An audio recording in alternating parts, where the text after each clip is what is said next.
So hello students, very good morning. मैं हूं प्रशांत Gautam. I hope आप सब स्वस्थ होंगे, मस्त होंगे और बढ़िया होंगे। तो चलिए आज हम जो है पढ़ने जा रहे हैं फ्यूचर कंटिन्यूअस टेंस का नेगेटिव सेंटेंस का। आज की हमारी तारीख क्या है, थोड़ा सा डिसबैलेंसिंग होने की वजह से वीडियो लेक्चर नहीं सही से मतलब डेली प्रोवाइड हो पा रहे हैं, उसके लिए थोड़ा सा सॉरी। आज जो है 4/1/2026। तो आज हम क्या पढ़ने जा रहे हैं? आज हम पढ़ने जा रहे हैं फ्यूचर कंटिन्यूअस टेंस का नेगेटिव सेंटेंस। तो फ्यूचर कंटिन्यूअस का दूसरा जो सेंटेंस है वो क्या हो जाएगा? नेगेटिव सेंटेंस हो जाएगा।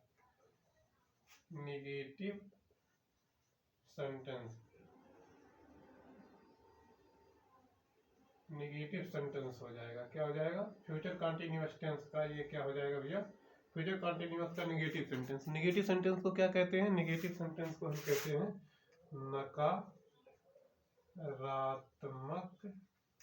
नकारात्मक वाक्य। क्या कहेंगे? नकारात्मक वाक्य। तो नकारात्मक वाक्य क्या होता है उसको हम समझते हैं। ये फ्यूचर नेगेटिव सेंटेंस को क्या कहते हैं? नकारात्मक वाक्य। मतलब जिस वाक्य में नहीं शब्द का इस्तेमाल किया जाता है। मीन्स अगर हम बात करें तो यहाँ पर नहीं का मतलब हो जाएगा NOT, नॉट। जहाँ पर ये शब्द आते हैं, जहाँ पर वाक्य के बीच में ये शब्द आते हैं, वहां पर क्या हो जाएगा? नेगेटिव सेंटेंस हो जाता है। थोड़ी सी हम पहचान के लिए हम बता दें तो इस future indefinite future continuous tense की अगर पहचान की बात करें तो इसमें रहा होगा, रही होगी, रहे होंगे आदि शब्द जब आते हैं तो वो हो जाता है फ्यूचर कंटिन्यूअस टेंस हो जाता है। ठीक।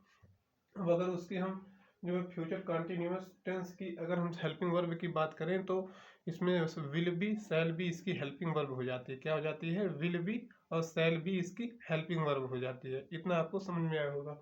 अब आई और वी के साथ हमेशा विल बी का प्रयोग करेंगे, आई और बी के साथ हमेशा शैल का प्रयोग करेंगे, आई और वी के साथ हमेशा शैल बी का प्रयोग करेंगे, और बाकी सब अन्य सब्जेक्ट या नाउन या प्रोनाउन के साथ हम क्या प्रयोग करेंगे? नाउन या प्रोनाउन के साथ हम विल बी का प्रयोग करेंगे। ये एक आप ध्यान में रख लीजिएगा कि आई और वी के साथ हमेशा शैल बी का प्रयोग, बाकी सभी सब्जेक्ट या प्रोनाउन के साथ हम क्या करेंगे? वहां पर हम विल बी का प्रयोग करेंगे। ये हमारा बेसिक नॉलेज था, इसके बेसिस पे हम ट्रांसलेशन करते हैं। तो चलिए आज हम जो है इसका बेसिक स्ट्रक्चर लिख लेते हैं। इसका बेसिक स्ट्रक्चर क्या हो जाएगा? इसी का बेसिक स्ट्रक्चर मतलब नेगेटिव सेंटेंस का बेसिक स्ट्रक्चर क्या हो जाएगा? सब्जेक्ट हो जाएगा, सब्जेक्ट। फिर उसके बाद क्या हो जाएगा? शैल, सब्जेक्ट हो जाएगा। उसके बाद क्या हो जाएगा? शैल विल, और उसके बाद फिर नॉट, और फिर इसमें बी। मतलब कि एक चीज आप समझिएगा कि जो ये विल बी और शैल बी था उसके बीच में हम केवल नॉट लगा देंगे। ठीक, इसमें हम क्या लगा देंगे? नॉट लगा देंगे। तो shall subject, shall will, not be, और उसके बाद फिर क्या हो जाएगा? वर्ब की फर्स्ट फॉर्म। फिर उसमें हम क्या जोड़ देंगे? ING। फिर उसमें क्या हो जाएगा? ऑब्जेक्ट। उसमें क्या हो जाएगा? ऑब्जेक्ट हो जाएगा। ठीक, उसमें क्या हो जाएगा? ऑब्जेक्ट हो जाएगा। तो यहाँ पर क्या हो जाएगा? पूरा अगर सेंटेंस की अगर हम बात करें, पूरे सेंटेंस की अगर हम बात करें, पूरे सेंटेंस की अगर हम बात करें,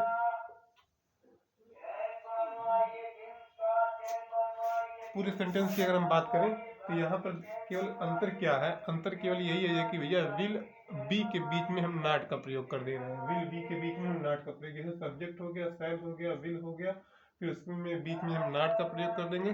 फिर उसके बाद नॉट का प्रयोग कर देंगे। फिर उसके बाद वर्ब की फर्स्ट फॉर्म, फिर उसमें ING, और फिर ऑब्जेक्ट हम लिख देंगे। ठीक, ये हमारा क्या हुआ? बेसिक स्ट्रक्चर बनकर तैयार हो गया। अब हम इसी के बेसिस पे हम ट्रांसलेशन करना स्टार्ट करेंगे। जैसे अगर हम कह दें कि रवि दिल्ली नहीं जा रहा होगा, तो पहले सेंटेंस की बात करें, अगर कहें कि रवि दिल्ली नहीं जा रहा होगा। रवि दिल्ली नहीं जा रहा होगा। रवि दिल्ली नहीं जा रहा होगा। अब इसका अगर ट्रांसलेशन करना है तो इसको हम सबसे पहले देखते हैं कि ये कौन सा टेंस है। तो ये कौन सा टेंस भैया, ये कौन सा गा गे गे जिसमें आएगा वो क्या हो जाएगा, गा गे गे जिसमें आ जाएगा वो हो जाएगा फ्यूचर टेंस हो जाएगा।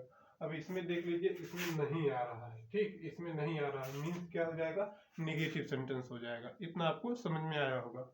अब इसका हमको ट्रांसलेशन करना है तो इसलिए देख लीजिए, सब्जेक्ट है, दिल्ली ऑब्जेक्ट है, जाना वर्ब है, और ये रहा रही जो बता रहा है, ये बता रहा है कि ये कॉन्टिन्यूअस टेंस है, ठीक। तो अब हम इसका अगर ट्रांसलेशन करेंगे तो ये हो जाएगा रवि, रवि, और रवि क्या है, रवि एक सिंगुलर नंबर है, मींस रवि यहाँ पर नेम यहाँ पर आ रहा है ना, जहाँ पर नाम रहेगा वहां पर क्या रहेगा, विल बी, यानी कि रवि विल।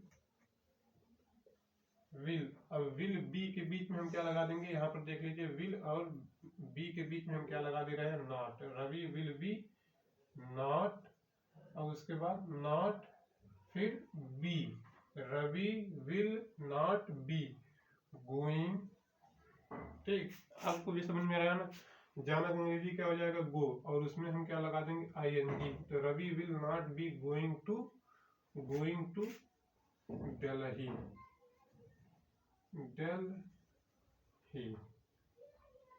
ये हमारा सेंटेंस कुछ इस प्रकार से कंप्लीट हुआ। क्या, रवि दिल्ली नहीं जा रहा होगा, तो Ravi will not go to Delhi, ठीक। इतना समझ में आया ना। ऐसे ही हम जो है फ्यूचर कॉन्टिन्यूअस टेंस का निगेटिव सेंटेंस का हम ऐसे ही ट्रांसलेशन करते हैं। अगर दूसरे की बात करें तो हम वह खाना नहीं बना रही होगी।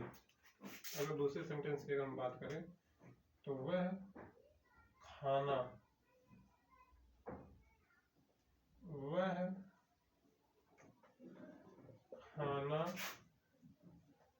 नहीं पका, वह खाना नहीं पका रही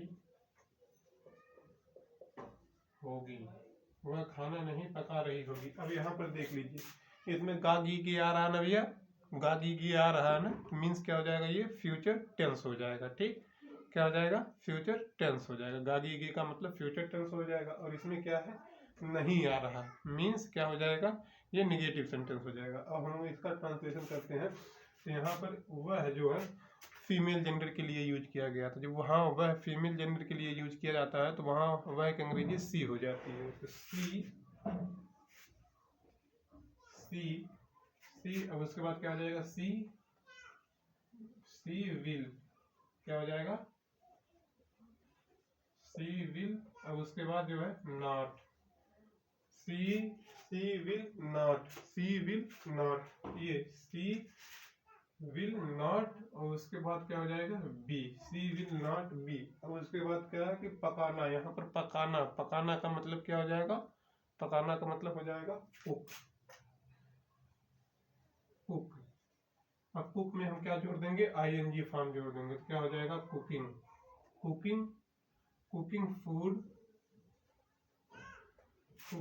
कुकिंग ऑफ फूड। यहाँ पर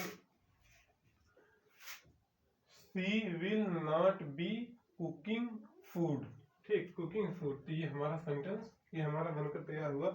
मीन्स हमारा ये, वह खाना नहीं पका रही होगी, she will not be cooking a food. ये फूड है, ये समझिएगा, ये फूड, ठीक। तो हम तीसरे सेंटेंस की अगर हम बात करें तो तीसरा सेंटेंस क्या हो जाएगा कि कल मैं कोई कार्य नहीं करूंगा, कल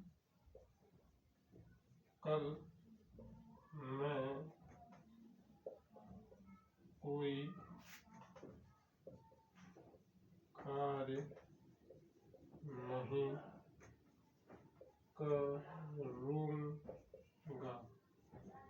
कल मैं कोई कार्य नहीं कर रहा हूँगा, या ऐसे लिखना, नहीं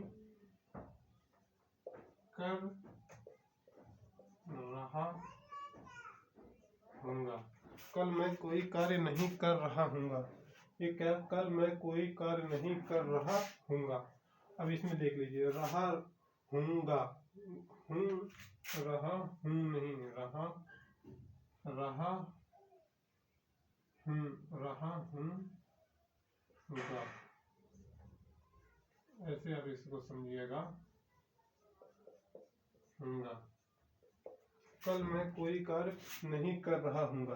अब यहाँ पर देख लीजिए, यहाँ पर सब्जेक्ट क्या है, यहाँ पर सब्जेक्ट कल नहीं है, यहाँ पर सब्जेक्ट मैं है। ठीक, ये कल मैं कोई कार्य, यहाँ गा ली गया आया मतलब क्या हो जाएगा, फ्यूचर टेंस हो जाएगा, और इसमें नहीं आ गया। ठीक, नहीं आ गया मतलब नेगेटिव सेंटेंस हो जाएगा। गा गी का मतलब हो जाएगा फ्यूचर टेंस, और नहीं आ गया का मतलब नेगेटिव सेंटेंस हो जाएगा। नहीं आ गया का मतलब हो जाएगा नेगेटिव सेंटेंस। अब हम इसका ट्रांसलेशन अगर हमको इसका करना है तो हम क्या करेंगे, ये देख लीजिए टाइम है, तो टाइम को हम सबसे बाद में लिखते हैं। तो सबसे पहले सब्जेक्ट लिखेंगे, सब्जेक्ट क्या हो जाएगा, आई।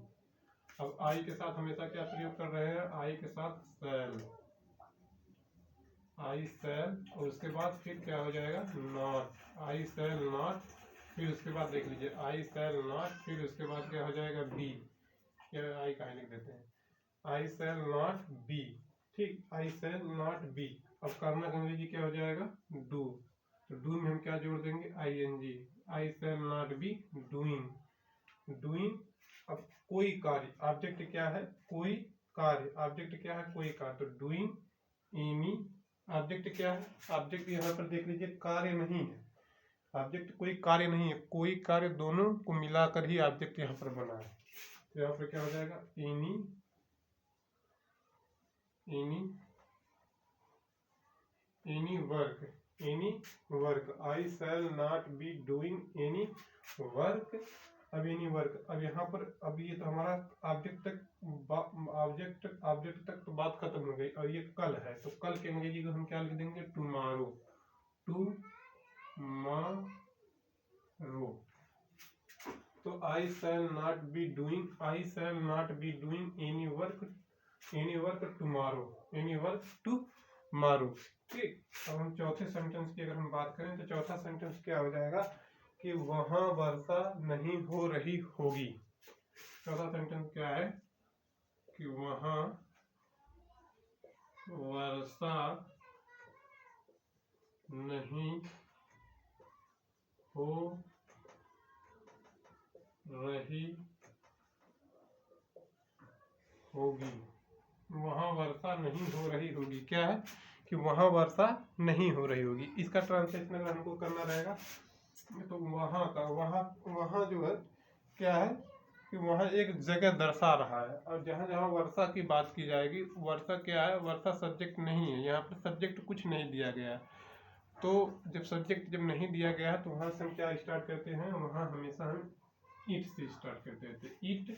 अब ईट के साथ हम क्या प्रयोग करेंगे, विल। तो it will not be, it will not be, it will not, it will not be, it will not be, it will not be. इतना मैम, अब यहाँ पर देख लीजिए, इट विल नॉट बी।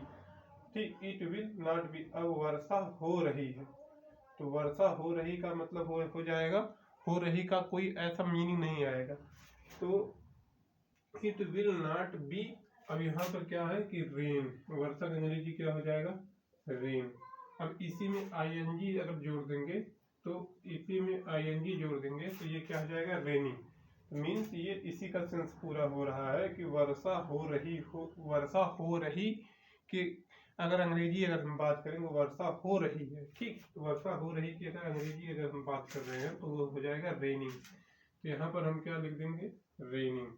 तो it will not be raining, it will not be raining. अब कहा, it will not be raining dear, dear, it will not be raining dear. ठीक, तो ये हमारा 4 जो सेंटेंस था, हमने नेगेटिव सेंटेंस आपको अच्छे से सिखाया और आपको अच्छे से समझाया, आपको अच्छे से बताया। अगर आप हमारे वीडियो से कुछ सीख रहे हैं, कुछ आपको अगर समझ में आ रहा है, अगर आप अपने जो है मतलब इसको देखने के बाद कुछ कर पा रहे हैं, तो प्लीज़ यार वीडियो को लाइक कर दीजिएगा, चैनल को सब्सक्राइब कर दीजिएगा, शेयर करना मत भूलिएगा। All the best, thank you.